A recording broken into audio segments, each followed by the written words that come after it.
In many ways, the Cadillac CT6 Plug-in Hybrid is the most interesting car the brand sells.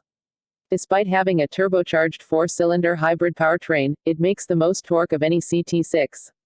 Even the twin-turbocharged V6 model.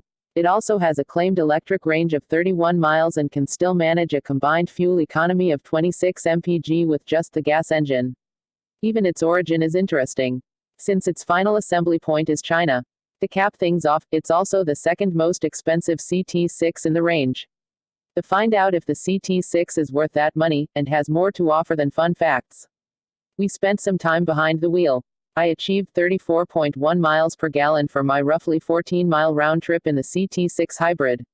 This sedan is a rolling example of where luxury is heading in the near term. Existing models souped up with hybrid tech, and the green features will go a long way toward keeping big sedans like this relevant. It's a smart play for Cadillac to add a product like this. Otherwise, it's a fairly standard issue CT6, which is a solid car. The flashy head and taillights look great. The design is angled, creased, and nicely proportioned. The interior is comfortable and roomy. It's a nice car. Cadillac invested a lot in the CT6, and it shows. Rumors have long swirled that the brand will add a larger flagship, though in this climate, that's hard to envision. For now, the CT6 does the job as Cadillac's standard bearer. Of all the different CT6 variants available, the CT6 PHEV is the one I would pick for myself.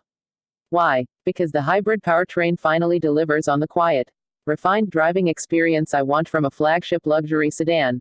I was a bit surprised by this, too, since the gas engine under the hood is the 2.0-liter 4-cylinder used elsewhere, which isn't the smoothest thing in the world. But assist from the electric motor helps keep the 4-cylinder from having to wind up too much to move the big caddy, and when the gas engine does rev hard, it's well muffled by whatever insulation is in the car. Besides oral refinement, the power delivery is oil on ice slick.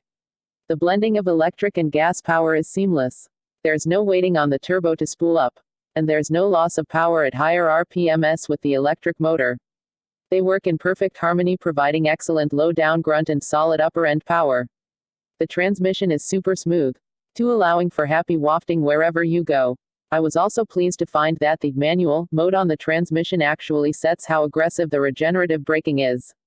And you can make it darn near as aggressive as a Chevy Bolt EV. It's not quite one-pedal driving, but pretty close.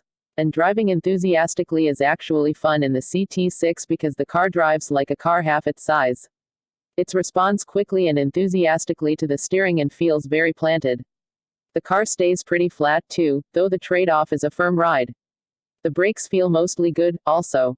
They feel firm and progressive but a little grabby at low speeds. There is one other caveat with this and all other CT6s, though.